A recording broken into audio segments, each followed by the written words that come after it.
Now we arrive at one of the most groundbreaking poems of the 20th century, T.S. Eliot's The Waste Land, published in 1922. It's often called the central text of modernist poetry, a work that transformed how readers understood both verse and meaning itself. The poem first appeared in the Criterion and the Dial, and yes, those first publications have been asked in exam. Later, in December 1922, it appeared in book form, carrying an extensive set of Eliot's own notes, something quite rare for a poem. Right from its first line, The Waste Land grabs you with that unforgettable declaration: April is the cruelest month. That opening has been tested in exam, and for good reason. It overturns centuries of poetic tradition. Spring, usually the season of rebirth, becomes here a symbol of pain, of unwanted awakening after emotional numbness. Another famous moment comes with the haunting line, I will show you fear in a handful of dust. This one, too, has appeared in exam, a chilling image of human fragility and spiritual exhaustion. And if you listen closely, echoes of the book of Ezekiel and Ecclesiastes run beneath the verse, signaling a world that has lost faith and coherence. Eliot fuses together myth, religion, and modern despair. He combines the Holy Grail legend with post-war British society, drawing on sources as vast as Ovid, Dante, Shakespeare, and even the Upanishads. It's this weaving of Western and Eastern thought that makes the poem so intellectually alive. And finally, remember that Sanskrit mantra at the poem's close, Shanti, Shanti, Shanti, meaning peace beyond understanding. Structurally, the Waste Land is divided into 5 sections, and that division has been tested in exam. Each section explores a facet of modern desolation, from spiritual death to the faint hope of renewal. The parts are titled The Burial of the Dead, A Game of Chess, The Fire Sermon, Death by Water, and What the Thunder Said. Eliot's innovation lies in his voice. Fragmented, shifting, ironic, and prophetic all at once. The poem moves between satire and sacred vision, mirroring the confusion of a generation left reeling after the First World War. Now let's step inside the haunting opening section of The Waste Land, The Burial of the Dead. Its very title comes from the Anglican funeral service, and Eliot uses it to explore one of his most powerful ideas, the endless cycle of death and rebirth. That theme, death leading to possible renewal, lies at the heart of modern disillusionment. And yes, this section title has been asked in exam. The poem begins with those unforgettable words, April is the cruelest month breeding. This line has been tested in exam, and it's one of the most quoted openings in modern poetry. Eliot immediately inverts our expectations. Instead of joy and revival, spring becomes painful because it forces life into a world that would rather stay numb. From the very start, we feel a clash between memory and desire, between what once was fertile and what is now spiritually barren. Eliot's world is dry, fragmented, and uncertain, a fitting image of post-World War I Europe. Then comes Madame Sosostris, the clairvoyant fortune teller. Her appearance seems strange, almost comic, yet it carries deep symbolism. She introduces tarot cards, each standing for a moral or spiritual condition. Her cards, the Hanged Man and the Drowned Phoenician Sailor, have both been mentioned in exam. Together they point toward sacrifice and drowning, recurring images throughout the poem. Pause here and note this down. Eliot uses these symbols not for mysticism but to show how modern people search for meaning in random signs. Soon after, we encounter that haunting vision of the city. Unreal city, under the brown fog of a winter dawn. This description has also appeared in exam. London becomes a ghostly wasteland where crowds move mechanically to work, living yet spiritually dead. The image is both modern and biblical, echoing the valley of dry bones from Ezekiel. Eliot continues this mood of despair with another unforgettable line, I will show you fear in a handful of dust. That line too has been tested in exam, and it perfectly sums up the terror of modern existence, fear reduced to something as ordinary as dust. Throughout this section, Eliot blends high and low references. The Book of Ezekiel, Ecclesiastes, the Grail legend, fragments of conversation, even popular songs. This collage of voices shows a shattered world where no single tradition can hold meaning together. By the end of The Burial of the Dead, we understand what Eliot means by the wasteland, a civilization cut off from its spiritual roots. The tone is bleak, fragmented, and prophetic, a mirror of human confusion after the war. And remember, this entire section, with its tarot figures and its cry of spiritual emptiness, has been a consistent topic in exam. Now we move into the second section of The Wasteland, titled A Game of Chess. This section takes us from the desolate landscape of the burial of the dead into the confined space of human relationships, and what Eliot shows here is no less disturbing. The title itself, A Game of Chess, has been asked in exam, so mark that carefully. It suggests both luxury and manipulation, a setting where emotional life becomes a strategic contest rather than a genuine connection. The scene opens in a richly decorated room. The chair she sat in like a burnished throne. This key line has been asked in exam, and it instantly establishes the contrast Eliot wants us to feel. The woman sits in an atmosphere of opulence, polished furniture, strange perfumes, and glittering lamps, yet the mood is tense, suffocating, almost desperate. It's as if this luxury is trying to hide an emotional void. Soon, we hear her voice tremble. "My nerves are bad tonight." Yes, bad. That line has been mentioned in exam, and it captures the anxiety of modern existence, a nervous breakdown in the middle of material comfort. Here, Eliot dramatizes what happens when communication fails. The couple speaks, but they do not connect. Their words echo through the ornate room like fragments of a broken conversation. In the second half of the section, Eliot shifts suddenly to a very different world, a pub in working-class London. Here, two women gossip about Lil, who has lost her vitality after repeated pregnancies and a failed marriage. Their speech is full of slang, repetition, and exhaustion. And listen to the refrain that keeps interrupting them. "Hurry up, please, it's time." This refrain, which has been asked in exam, comes from the bartender calling for last orders. Yet, it also sounds like a divine warning: time is running out, not just for the drinkers, but for humanity itself. Notice how Eliot juxtaposes two extremes, the upper-class woman trapped in luxury and the lower-class woman trapped in poverty. Both worlds are spiritually empty. The chessboard becomes a symbol of human relationships reduced to mechanical moves, where desire and power replace love and meaning. Through this section, Eliot masterfully blends classical allusions with modern speech. We hear echoes of Shakespeare's Cleopatra, of Ovid's tales, and even of nervous post-war London, all colliding in a single rhythm of disarray.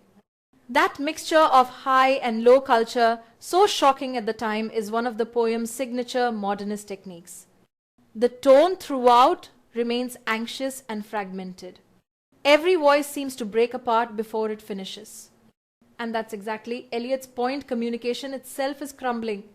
He shows a civilization where human intimacy has turned into a game, and even love has lost its soul. So remember, a game of chess isn't just about luxury or gossip. It's about how the modern world treats relationships like a strategy board, elegant, calculated, and ultimately empty. And yes, this section has appeared more than once in exam, so keep these lines close when you revise. Now we step into the third and perhaps most revealing section of The Wasteland, the Fire Sermon. The title itself comes from Buddha's Fire Sermon, which urges the renunciation of desire. And yes, that allusion has been mentioned in exam. Here, Eliot fuses Eastern spirituality with Western moral decay, showing how lust, greed, and apathy have turned the modern world into a spiritual wasteland. The section begins with a bleak image of the river Thames, once the symbol of beauty and civilization. Now, Eliot describes it as polluted and dying. The river sweats oil and tar, That line has been asked in exam, make sure you note it down. It immediately sets the tone of decay, showing how industrial modernity has corrupted even nature's purity. Through this landscape walks Tiresias, the blind prophet of Greek mythology, a figure who has lived as both man and woman, seeing across time and gender. Eliot once wrote that Tiresias is the most important person in the poem because through him all voices merge. Pause here and remember, this unifying presence helps connect the spiritual emptiness of the past with that of the present. Tiresias witnesses a mechanical encounter between a young typist and a careless clerk, an act of lust without love and intimacy without soul. Eliot narrates it not with anger but with deep sadness. It's the perfect picture of a civilization that has lost all meaning and pleasure. This moment echoes St. Augustine's confession, "To Carthage then I came, where a cauldron of unholy loves sang all about mine ears." The poem intertwines this Christian guilt with the Buddhist path to renunciation. Throughout the section, we hear snatches of songs, broken tunes, and echoes of older literature, musical fragments that once gave harmony to culture, now reduced to scattered noise. The line, "Sweet Thames, run softly till I end my song," borrowed from the Renaissance poet Spenser, has been asked in exam. Here it becomes a cry of nostalgia, a longing for lost innocence. As the river flows through decay and detachment, Eliot shows us a mirror of modern life, pleasure without fulfillment, motion without direction, words without meaning. The imagery is deliberately unpleasant. Oil, tar, fog, and the stench of corruption. Even nature seems exhausted. But beneath all this corruption lies the spiritual message of the fire sermon, the call to burn away desire. Just as Buddha taught that liberation comes only by freeing oneself from craving, Eliot implies that redemption for the West will come through inner purification, not through material progress. This philosophical synthesis, bringing Augustine and Buddha into one poetic frame, is one of Eliot's greatest modernist achievements. The tone of the section is mournful, detached, and self-aware. We feel the weight of both sin and the hope of transcendence. And yes, this section, the fire sermon, has been asked in exam more than once, particularly for its symbolism of lust and spiritual emptiness. So as we leave the polluted banks of the Thames, remember what Eliot is really saying. Civilization itself is drowning in desire, and the only way forward is through purification, through the fire that burns not to destroy, but to cleanse. We now enter the fourth section of The Waste Land, titled Death by Water. It's the shortest part of the poem, yet one of the most symbolic. Don't underestimate its importance. Questions from this section have appeared several times in exam, especially about its imagery and meaning. At the center of this part stands a single haunting figure, Phlebas the Phoenician, a drowned sailor whose death becomes a universal meditation on human vanity. The key line here reads, "Consider Phlebas, who was once handsome and tall." That line has been asked in exam, and it reminds us of how quickly beauty, youth, and power are washed away by time. Phlebas's drowning is not just physical, it's spiritual. Eliot uses him as a symbol for all of us, those who chase worldly ambitions, forgetting the inevitability of death. The water here is ambiguous. It destroys, but it also purifies.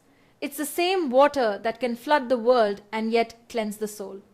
You'll notice the poem's tone changes here after the noise, lust, and decay of the fire sermon. Eliot gives us silence. The sea is calm, slow, and dreamlike. The imagery turns inward. The depths of the ocean become a metaphor for the subconscious mind, for the forgotten truths buried within us. Eliot writes, "O you who turn the wheel and look to windward, consider Phlebas, who was once handsome and tall." This call for reflection has been tested in exam, and it invites readers to pause to see themselves in the fate of Phlebas. Whether rich or poor, wise or foolish, every human being must face the same end. The section also carries subtle echoes of Shakespeare's The Tempest, especially the image of drowning and transformation, and that intertextual link has also appeared in exam. Remember how Ariel sings of the drowned man who becomes coral and pearls? Eliot draws on that same sense of death as change, as if the body dissolves but the spirit endures. By the end of Death by Water, we're left with a quiet awareness of mortality, not terror, but recognition. Phlebas's body drifts under the waves, but his story becomes a warning, a call to humility, to spiritual awakening. Water, both destroyer and healer, prepares us for the final revelation to come in the last section. What the thunder said. So as you study this part, remember its brevity hides its depth. This is Eliot's moment of calm before the storm, where he asks us to let the old self drown so that renewal may begin. And yes, this symbolic interpretation, along with Phlebas's identity and the dual meaning of water, has been a consistent topic in exam. Now we come to the climactic and most mystical section of The Wasteland, What the Thunder Said. This is where Eliot gathers the chaos of the earlier parts and transforms it into a vision of redemption, however uncertain. The very title, with its reference to thunder, suggests revelation, a divine sound breaking through human confusion. And yes, both the title and the phrase, the thunder's voice, have been asked in exam, so note them carefully. The opening lines plunge us into a harsh and barren landscape. Here is no water, but only rock. This line has been tested in exam, and it sets the tone immediately. The desert here is both literal and symbolic, a spiritual wasteland where faith has dried up, where human hearts echo like empty stones. Eliot blends Christian imagery with Eastern philosophy, creating a spiritual fusion that defines his later work. We see references to Christ's passion, to the Emma's journey, and also to the Upanishads. The poem suggests that all faiths ultimately point to the same search for meaning, a harmony beyond division. As the speaker wanders through this dry, broken world, he begins to hear a mysterious voice. It's the voice of thunder, and what it says comes from the ancient Sanskrit text, the Brihadaranyaka Upanishad. The thunder utters a single syllable, da. This sacred syllable has been asked in exam, and it carries three meanings, datta, daya, dvam, sympathize, and damyata, control. Together, they form the moral essence of the poem: give generously, feel compassion, and master your desires. At this point, the imagery becomes apocalyptic. Cities crumble, the earth quakes, and civilizations collapse. But amid the destruction, there's a sudden flicker of hope. One of the most mysterious lines appears here. Who's the third who walks always beside you? That line has been asked in exam, and it echoes the story of the resurrected Christ walking unseen with his disciples. It suggests that even in despair, a divine presence silently accompanies humanity. The mood gradually shifts from chaos to contemplation. The poet reflects on broken cultures, Jerusalem, Athens, Alexandria, Vienna, London, and their shared fate of moral decay. But then, like a prayer rising from the ruins, comes the final benediction, Shanti, Shanti, Shanti. That mantra, meaning the peace which passeth understanding, has been tested repeatedly in exam. It's not an end of noise, but a peace beyond reason, the kind that comes after suffering, acceptance, and humility. Throughout What the Thunder Said, Eliot transforms despair into a search for transcendence. We pass through drought, fear, and fragmentation, yet the thunder's command give, sympathize, control lights the path to spiritual renewal. It's a call to moral and emotional balance in a world obsessed with chaos and desire. By the poem's end, we understand that the wasteland is not just about cultural collapse, it's about the possibility of redemption. Eliot leaves us not with certainty, but with prayer. The closing sound, Shanti, Shanti, Shanti, feels like a whisper of eternity, the poet's way of reminding us that even in the driest deserts of the soul, peace is still possible. So remember, this final section, with its Upanishad wisdom, Christian echoes, and prophetic tone has been one of the most frequently discussed parts in exam. It's Eliot's final vision. After fear and fragmentation comes the chance for faith and perhaps for peace.